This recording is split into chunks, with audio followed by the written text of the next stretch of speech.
I just got back from another shift at Freddy Fazbear's Pizza. In other words, I saw the film a second time. And I'm ready to give a spoiler review. Spoilers ahead. More than that, in fact. So if you're thinking, oh, I've seen other people, talk about how they feel about the film.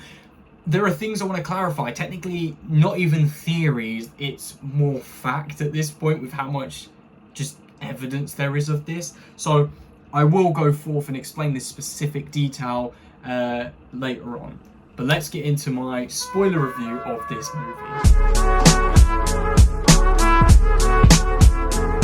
I also wanted to quickly mention I picked up some graphic novels, Father Shredder's graphic novels. These look fantastic. I've only read the Silver Eyes one so far. Brilliant. Loved it. And so I also got the second one in it, which is the Twisted one. This cover looks beautiful. And then I will get the Fourth Closet obviously after I read the Twisted ones, but I got this, which is the Fazbear Fright Collection Volume 1. I was mostly interested in Into the Pit, just from the knowledge I have of it. It was something I was interested enough in to get the graphic novel. Anyways, movie, okay. This thing, once again, second time round, was brilliant. I've had enough time to collect all of my thoughts and even go back, rewatch it, had a look at some of the Easter eggs that I noticed and picked up on. I've got notes in front of me of topics that I want to talk about. And like I said, there is that thing that I want to correct, because even Matt Pat has not noticed this for some reason. So I watched this film with my dad, and he is not a Five Nights at Freddy's fan. Not in the fact that not in the sense that he hates it, but he knows nothing about it. I think he only ever touched it once when it was on my iPhone 4 way back in 2014 or 2015, and he had a little go of it trying to play FNAF 1 on there, and he probably doesn't even remember that. But yeah, he thought this film was alright, in a good way. I'd say he probably gives it a 6 out of 10. I'll rate it for him.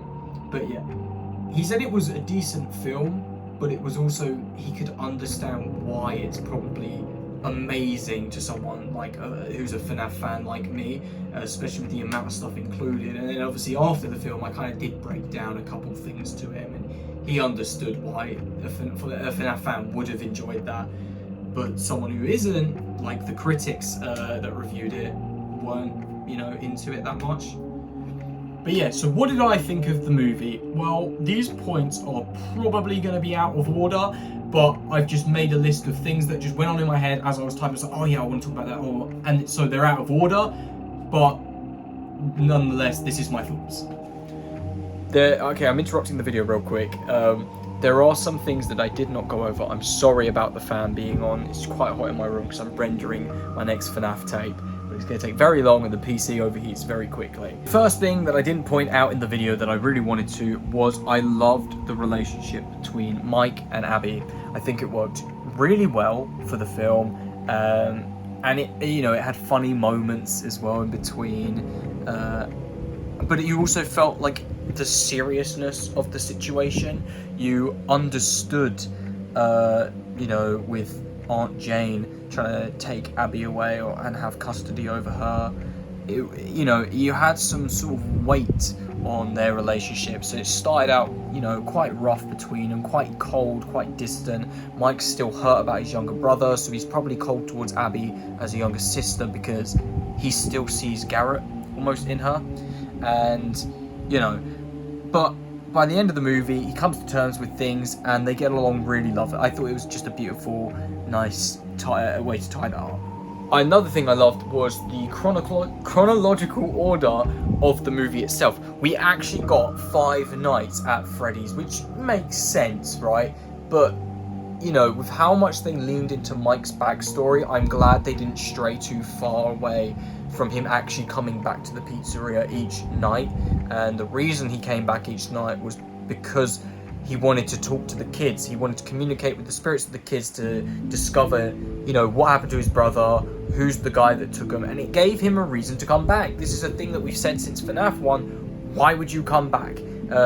And it's explained here. Obviously, I don't think that the game's lore is on par with this. Like, it's not 1-to-1, but it gives us a character who has motivations, which I feel like every character in this movie had motivations They had really good character development, which, you know, backed their motivations for doing certain things. Another thing, title sequence. I'm a title sequence guy. I said it in my non-spoiler review. This title sequence was beautiful. So the title sequence showed us Spring Bonnie or William Afton dressed up, taking the kids and luring them to the back room away from this party, and it was done amazingly. By the way it was shown, it's like they were all killed at the same party, but they weren't all killed at the exact same time of that one party. Music went hard. The soundtrack for this film, you can find it on Spotify as well. It's literally just called Five Nights at Freddy's.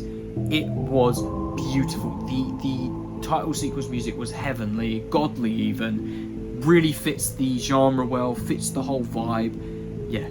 And final quick point, the movie is not set in 1993. It is actually set in the year 2000. I don't know if this is Scott Cawthon's way of saying FNAF, because we never actually knew the date was of FNAF 1. It's X'd out, but we always assumed that it was 1993 based on the paycheck. This all came from MatPat and his theory, and he put all this together.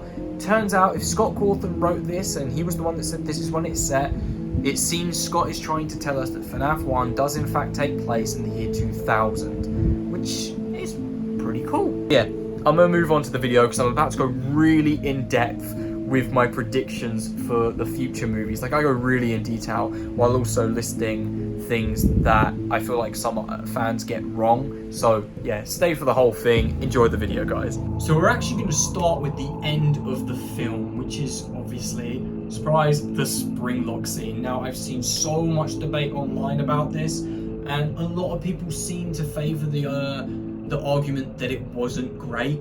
I loved it. I loved it. It's like my favourite bit of this movie. It was so well done in my eyes, and it wasn't an over-dramatic mess.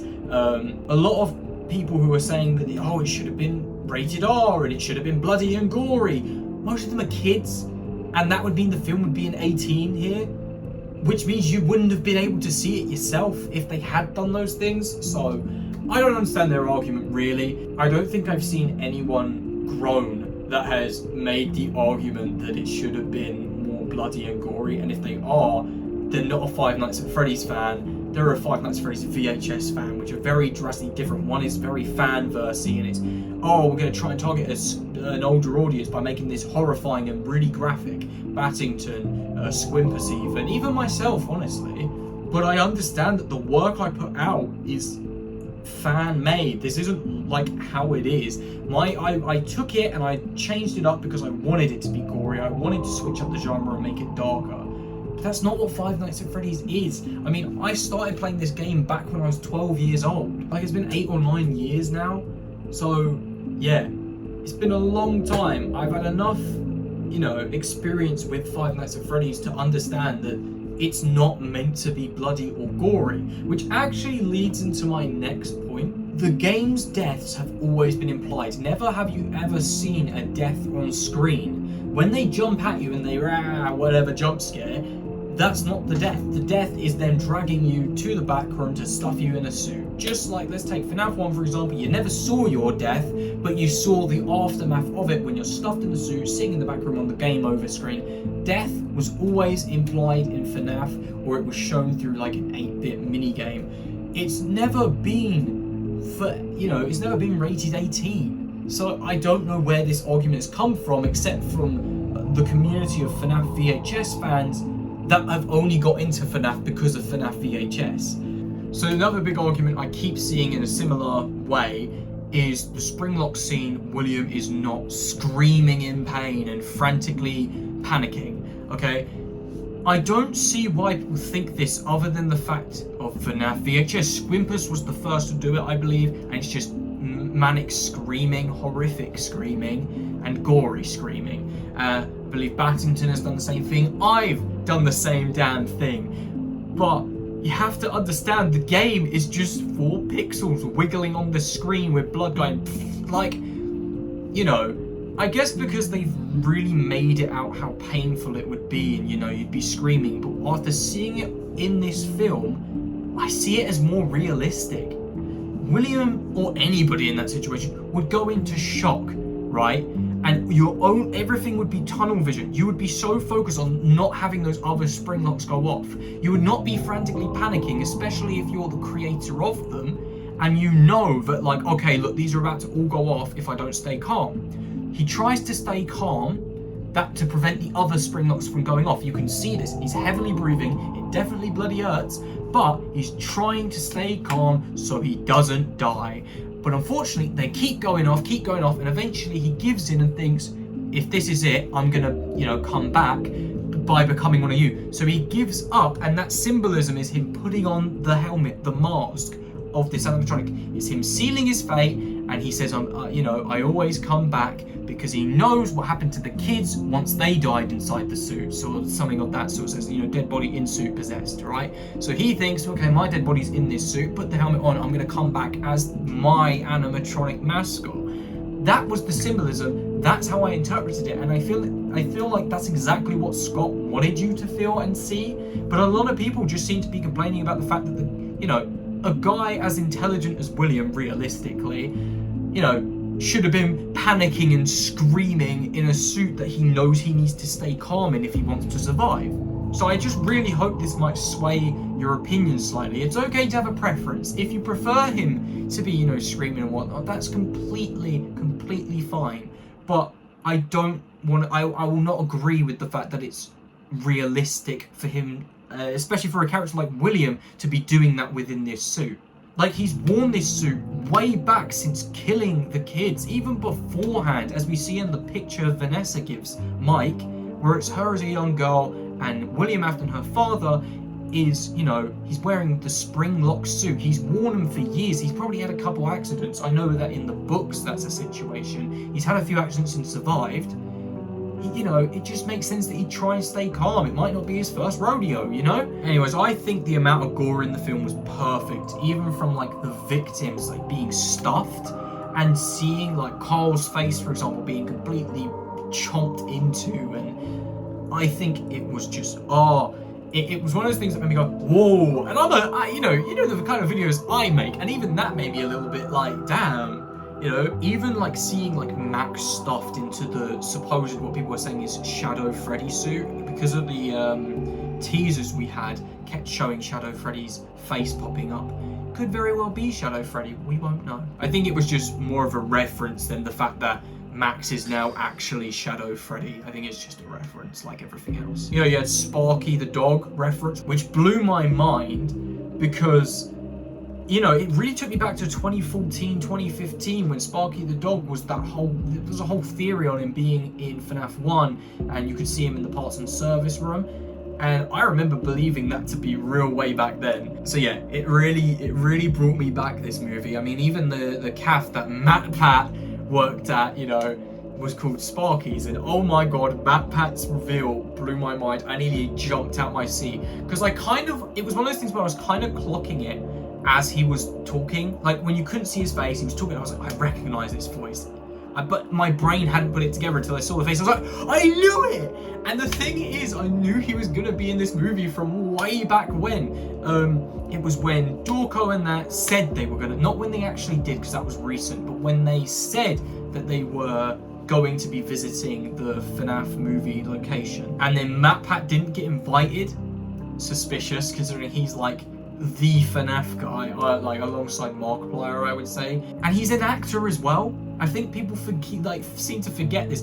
The guy is an actor, is a FNAF guy, and didn't get invited to the set. It was obvious in my mind, I was like, he's gonna be in the movie, but just having it clarified in that moment, I nearly jumped out my seat at the cinema. So yeah, I was really happy. And I also learned recently that Markiplier was meant to be, not just in the film, which I think a lot of us already knew, and he had to turn it down because he was working on Iron Lung. But he was meant to be that first security guard. That would have been insane. Could you imagine? You've had the opening, scene with the Universal logo, Markiplier. So you see the hand turning, and it pans out and it's Markiplier right at the start of the film as that guard, and he gets a nice long segment. That's more than a cameo at that point. He is just a character in the film.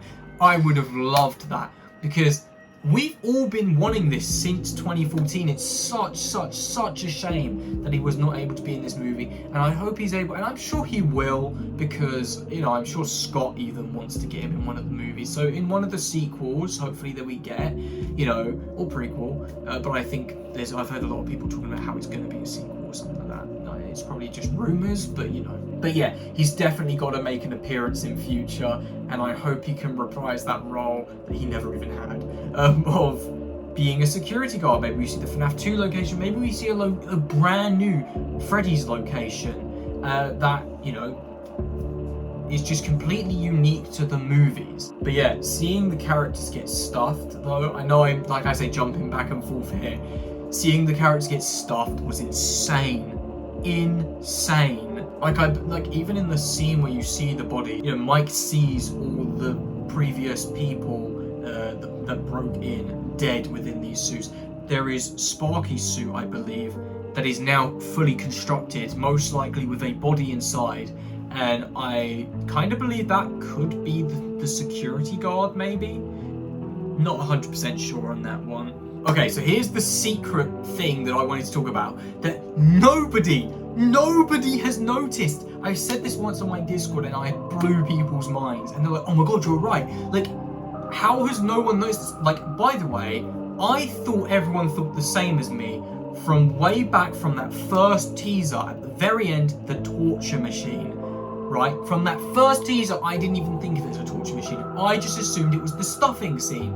You're being stuffed. I remember Phone Guy's call, you know, all that wiring and whatnot, and how dangerous it was behind the mask, and that was Scott's interpretation, visual interpretation of how dangerous that thing is, with all the active cogs spinning and whatnot. That's gonna not be fun to stick your face in or be forced into, which is exactly what this is. Slightly reinterpreted, as we always thought the animatronics kind of picked you up, stuffed you in the body, crushed your head with the animatronic head as they forcefully shoved you into the thing. But this is a reimagining of that, where you're strapped down into this sort of chair, which I'll get into, and the mask comes on. And after I started seeing people say it was a torture machine, I could see it, but I never believed it. It's not.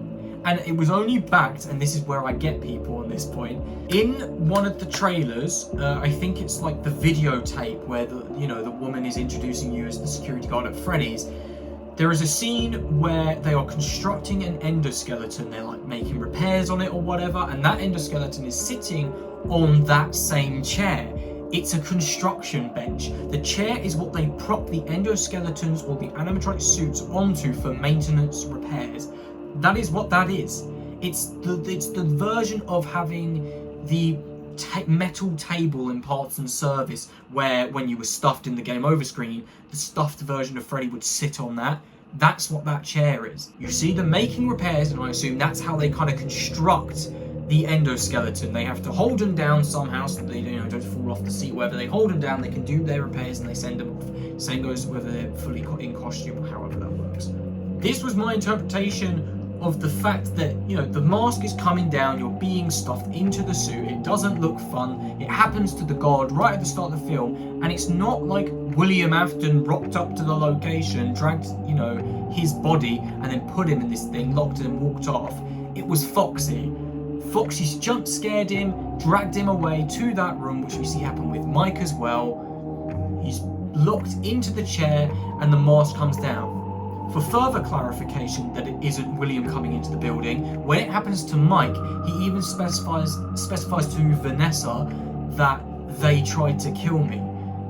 Which is basically him just talking about how, they went to attack him, and Foxy was the one that shoved him in that thing with the mask coming down on him. Also, the fact just before the mask comes onto him, you can hear all the kids saying how they want Abby. They're all going, Abby, Abby, basically. Truly terrifying interpretation of that stuffing concept. I love it. In fact, I actually like it more than the games, I would say. And it all makes sense when you take into consideration the endoskeleton sits on there and it's kind of assembled. You're the endoskeleton here, like what they thought of you in the first game, based upon Phone Guy's call. They put you in that place as an endoskeleton to put you in the suit. As to why it looks so torturous, I think it's just, once again, it's this creative interpretation of how dangerous it is behind the mask. these things, just spinning blades, are just cogs that make the mouth move and this and that, you know? Because why would William have any reason to get rid of the night guards he's using to try and keep, you know, people from breaking into his establishment? Like he even says, the owner just wasn't ready to let it go yet. He is the owner. He doesn't want to let it go yet, you know, and he doesn't want people breaking in and destroying something that he sees as just this prized possession. Another point I wanted to make against the criticisms was Night 4. There's this whole scene where they're building a fort. Now, I won't lie, even in the cinema, I did cringe a little bit. But as the story goes on, I think it, you know, it concludes itself. It explains why they're doing this. If it wasn't obvious, they're kids, right? We knew this. But it's because Abby tames them, and it's, you know, their way of getting close to her and, you know, wanting to put her in this suit, who I thought was the movie's version of Baby. But I've heard a lot of people saying it's Ella. Is it Ella? From a FNAF book? That's apparently what that is. I thought Abby was done for when I saw that clown mask. Like, when I saw them, I was like, no way they actually did it. Like, I felt it. I felt it. I wanted to jump out the seat again. But no, she obviously ended up surviving this time. I think that a lot of things were set up for FNAF 2. So obviously we had a lot of Balloon Boy references, jump scares. This new design of Balloon Boy is creepy as hell, and it definitely improves upon his design from the games, I would say. He just looks a lot creepier here. He was never really creepy to me in the first game, or any of the games really. I think Nightmare BB was quite creepy, but he's not canon. But yeah, the fact that he's just this little toy is quite cool. I mean, it could be a reference to the toy animatronics, because, you know, Balloon Boy is FNAF 2 and he is a toy in this film. And also Dream Theory, which is the first thing we get at the start of the movie. It's the first Easter egg we get. Someone is reading a book and it says Dream Theory on it, which blew my mind, literally from the get-go. And with that partnered with the toy animatronics, we already knew the toy animatronics were a part of Dream Theory, because the crying child had seen a broken toy Chica on the floor and was missing his beak, which is why Chica in FNAF 2 would be missing her beak when she comes to attack you. It also was why they were toys. It was also why these animatronics were plastic in the games. Anyways, how do I think this sets up a FNAF 2 sequel/prequel? The reason I say sequel is because it might be different for these movies. You know, they might want to do FNAF 2 after FNAF 1 just to try and fix a chronological order. And this is all, you know, backed by Scott. If this is what he wants, it's what he wants. In fact, I was actually going to set my FNAF 2 tapes after FNAF 1. So I was going to do the same thing, so it'd be really cool if the movies followed with that. It would also explain, you know, the fact that these animatronics, if they were real and we're taken away from Dream Theory now, they're high tech. You know, facial recognition and all that can't just exist within a kid's mind. It's, you know, so early on in like 1987. You know, I know it's not real, it's all still fiction anyways, but just for a little bit of realism, it's a lot. So why not set it a little bit further ahead when that technology exists? I'm not saying present day, but you can go to 2010, you know? You can even do like late, you can go 2008 or something like that, not long after the movie. Which I think would be an interesting concept, but that's not where I think it's gonna go. I think a lot of these FNAF 2 references were just references to the game. The reason I did say a second ago was, oh, this is why I think they're setting up for FNAF 2 is because I'm reading the notes, right? And these are my previous thoughts, and I just had to backtrack for a second there. I apologize. But yeah, FNAF 2, I believed at the time, was going to be the next film, because, you know, Balloon Boy, at the end credits we hear the puppets music box, but we also have this burping talking, which we hear in one of the FNAF 2 minigames, help them, save them. And that's exactly what it spells out. I thought in the cinema it spelled the same thing. I didn't even consider it could spell something else, which is so much cooler, and it means Scott has changed for a reason. It's not stripped from the games. Scott has added those sounds and that spelling of letters for a reason. What does it spell? Come find me. I think a lot of people have already discovered this now. I didn't even notice it until I heard, I think, was it people in my Discord told me? Come find me. So who could be saying this? Is right at the end of the film. It's clearly a setup. So, like, as in the setup for the next movie, Springtrap, right? No.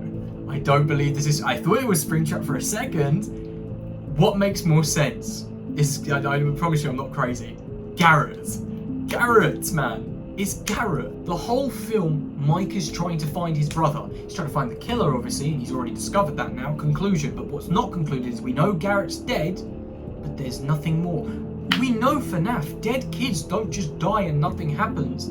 They always end up possessing some sort of animatronic, and I believe Garrett is the stand-in for the FNAF movie puppet. I believe, being such a main character and centerpiece of this story, he is this puppet. He is the one that gave life. We just never saw him. Why? Maybe FNAF 2 did exist, and it is a prequel, but we never saw the location, so the puppet is just abandoned in another establishment. Maybe the puppet didn't give life, but the puppet still exists as a nice little half-half reference. Either way, it makes sense. Mike's looking for his brother, there was no conclusion, and Garrett's saying, come find me. I feel like it's too soon for Springtrap to be saying, come find me, when Mike knows where they dragged him off to. He's in the same damn pizzeria he just left. Like, the only person that could be saying, come find me, is a character we have not seen.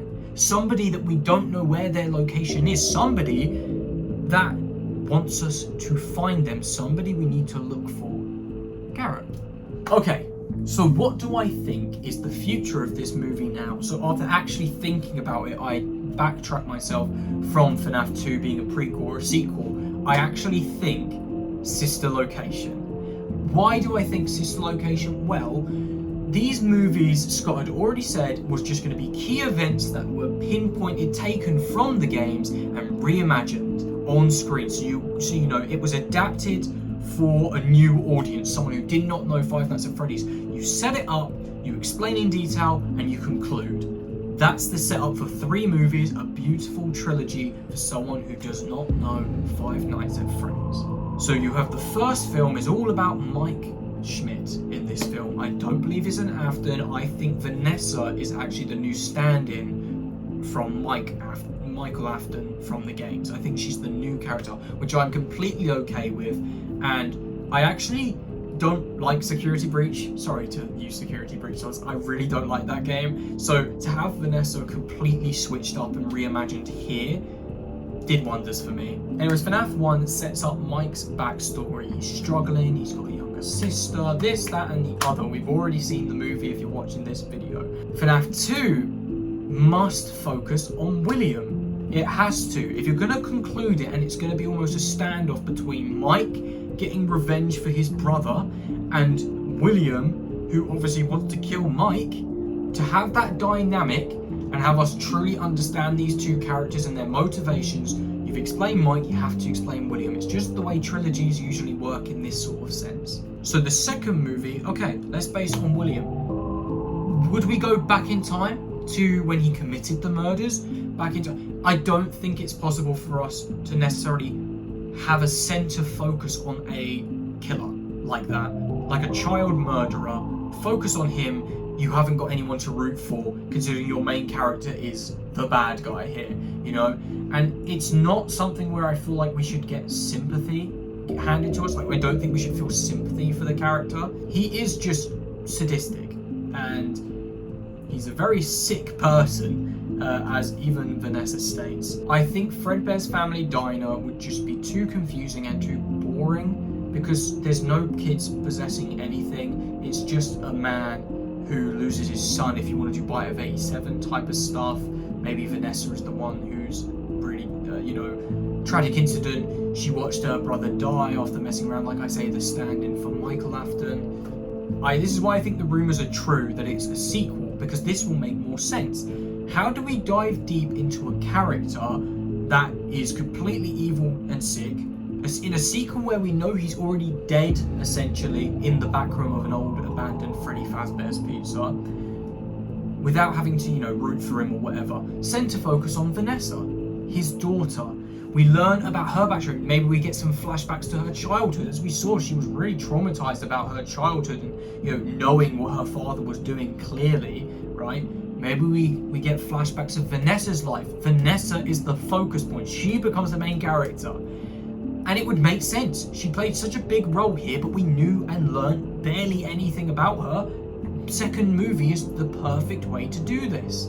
We look into her character, and while cleaning out the house from her dead father, you know, it's just something that you do, she comes across a back room, a secret room in the house that leads to the sister location. Who else does she call for help to look around this place? So I say the intro to this movie is she looks around the house, she finds the bunker, it opens up, she goes, what the hell is this place? Boom, title sequence, and we dive in. She seeks for help. Who else can she call other than Mike, the person that had shared these same experiences with her? It's all she has. She rings up Mike. Mike comes with her. They both take a look at this establishment. Abby's probably still around. Characters don't have to age extremely because it takes place immediately after FNAF 1. Okay, she's cleaning out the house after her father's death. I think that we look around this establishment, we discover the fun time animatronics, we learn about William's sadistic ways, that it was more than just those 5 children. This was him kidnapping kids and torturing them in a bunker. Garrett was never stuffed into one of the suits of Freddy Fazbear's. I don't think he died at Freddy Fazbear's. He didn't drive off, take him to Freddy Fazbear's and then kill him there. William took Mike's younger brother, drove off, and I reckon he took them to the sister location bunker where he killed him and used him for experiments down there. And I believe he is the stand-in for a puppet. It doesn't have to literally be the puppet. It could be Funtime Freddy. It could be a new animatronic, you know? It could be Baby, which would be a bit strange, but it's not completely unique to see a different gender spirit from the actual animatronic. Maybe we have a connection now where Abby comes down to the bunker as well, and she gets to meet her brother for the first time in his animatronic form. Maybe this is the movie where unfortunately we do see Abby get a little bit too close and she gets scooped. This would leave Mike with a lot of trauma and loss, where he would hate William, he would blame William for this death against Abby and obviously his brother. He knows how sadistic he is. He wants revenge, just as much as Vanessa maybe. Or maybe we take a route where during the movie, Springtrap starts communicating with Vanessa through like telepathic contact or something, and Mike has to go up against them both. You know, it just, you know, security breach, Vanessa bad, basically, and it would be a little twist on that. I think whichever way it goes, Abby has to die in that movie, or else they'll have to age her up in the next movie, since it would be set nearly 20 years later.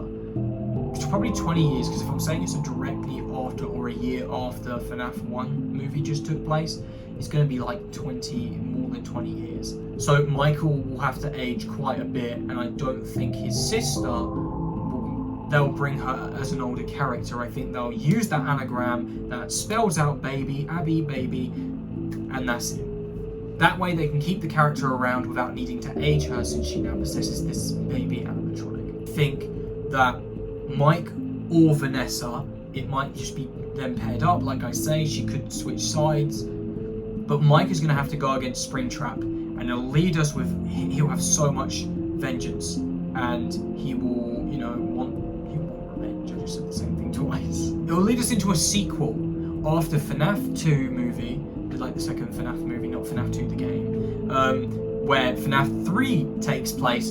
He sets up this attraction, he sets up all of this. Maybe we meet Henry. Henry might give us some insight onto William and be like, yeah, he was like this is how he was, and I'll help you.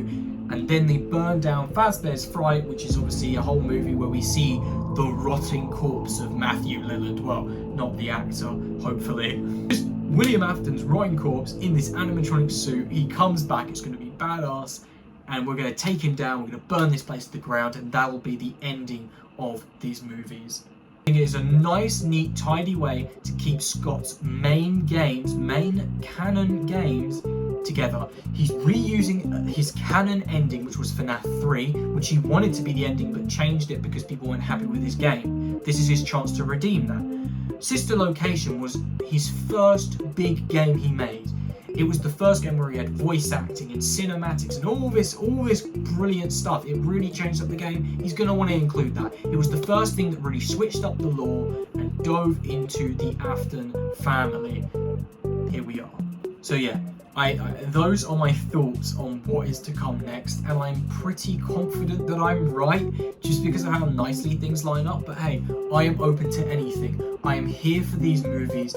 I've been a FNAF fan since 2014, since the first day one demo dropped, and I sat down, come home from school, and watched Markiplier play it, and I was immediately in love with the franchise from that moment. I've come a long way. I've definitely aged a lot too.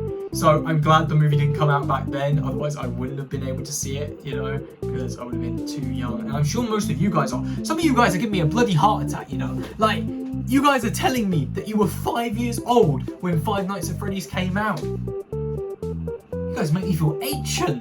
But yeah, I've dragged this out way too long. Like, this is much longer than I even expected it to go on for. So I'm just going to end the video here. Thank you so much, guys, for watching. If you're not already, please subscribe. We're on the road to 100k. Please support me. It would mean the world. And yeah, you know, we can throw a celebration together as well in the Discord, which you can join down below. So anyways, thank you guys so much for watching. I'll see you guys in the next video. Take care, guys.